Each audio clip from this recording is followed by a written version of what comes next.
update on what's going on and what I've been doing in the shop. The requests have been coming in to do this stonewash antiqued type of finish. And just to repeat, I do not use that homemade method that I'd posted a while back that was a fail. So what you're looking at here is a S90V paramilitary 2. So it's been reground to take the logos off. And when I say reground, it's really refinished. It's a real high grip belt. And I do regrind the whole thing so it's all even. And I do regrind the tangs a little bit to get all the stampings off. Hopefully you can see all that. And that does not remove much metal at all. And it gives me a brand new clean surface to go with. And the edge seems to take better to this belt finish that I'm using. And it removes all the logos. I can do this finish and keep the logos, but just keep in mind your logos, especially something like this, some of them are made, I'm not saying this one is, but some of these logos are made with the same stuff that I etched the blade with, the same chemical. So basically when I etch it, the logo might get a little darker, it might get covered up. For me, preferences, I just prefer to grind everything off. I like the sterile look, kind of like a higher end, Chris Reeve knife or something like that. They do not have any markings anywhere on it. And this customer or client, whatever the political correct way is to say it, thought the same. Because I had suggested if you were going to sell the knife, it might be smart to keep this marked as a S90V blade. Well, he's not about selling it, and I totally agree. I wouldn't sell this awesome blade either. But now it's finished exactly how he wants it, or I hope. So that's cool. I'm doing these. I think I'm starting, I have been starting around $30. Something S90V. I will go through a belt. The high grip belts, even ceramics, they don't last very long on this S90V. So it's about an extra $8 to $10 for the higher steel. And if you want me to round the spine off or something like the next one I'm going to show you, there's a little bit of an upcharge for that. Still not ridiculous. I'm not here to make a killing at all. I'm just having fun. But I need to kind of make it worth my time and definitely worth the materials. So here's the next one. This is for ATF. Real cool guy. I know he's watching this. What's up, buddy? So here's what he sent me. A Buck Vantage. And here's what he wanted. So this has been completely upgraded. Completely. So you can see the orange half here. The coarse G10 here. The blade finish again.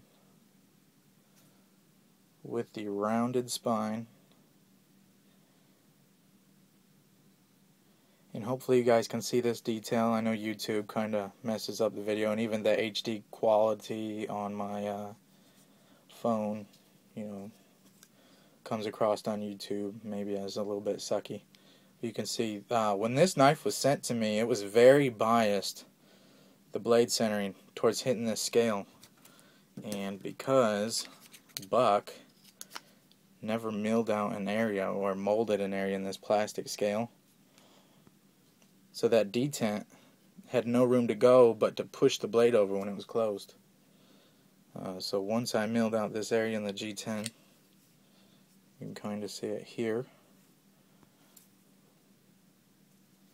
I know the camera's not going to focus.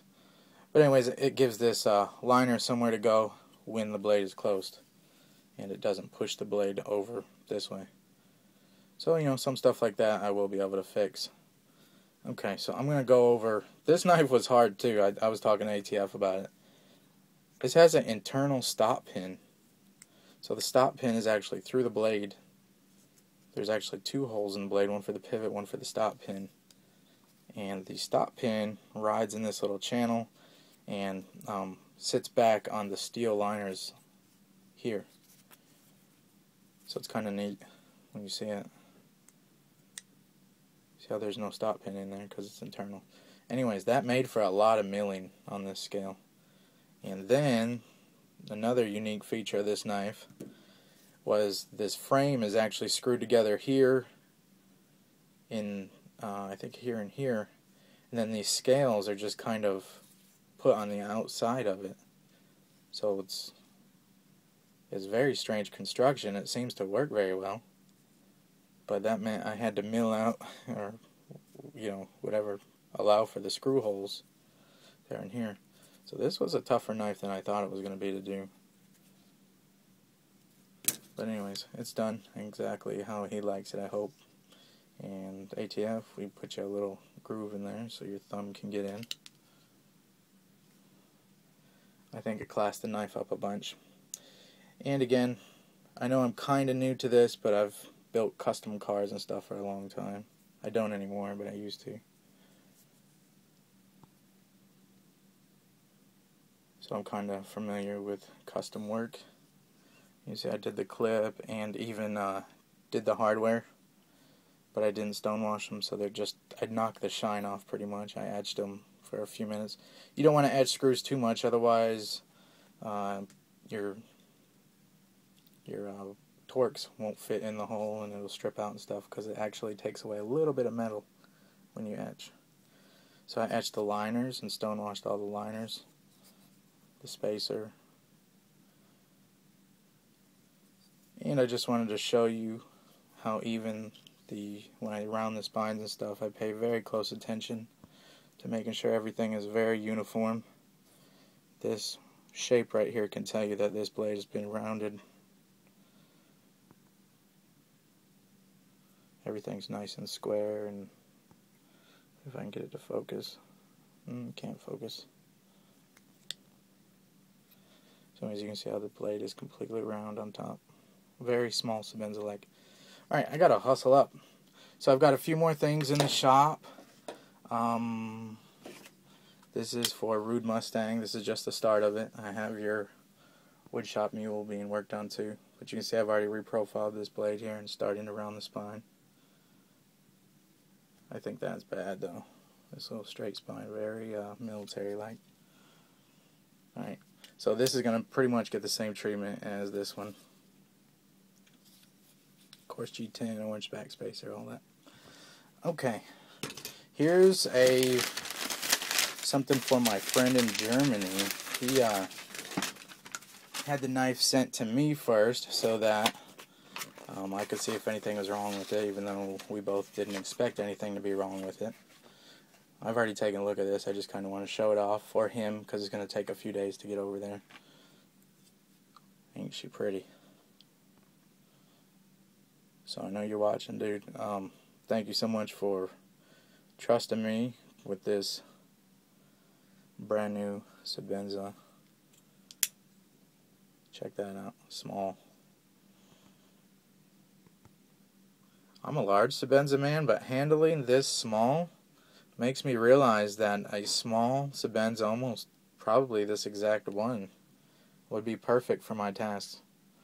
Full 4-finger grip, very stout blade stock, love this tip, and the knife that I've been carrying for about the past few weeks is this Sprint Run Mannix. Check out these cutting edge. Just about the same shape and everything. Mannix is a little bit longer, but this blade edge I think is about 3-inch cutting edge. Very useful. That's what the little small Sebenza is, and look at the difference in the footprint in your pocket.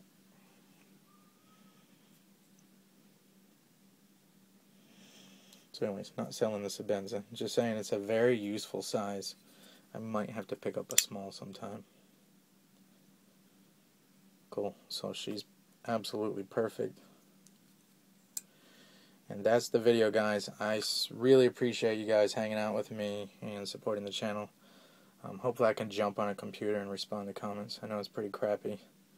I've just been so busy.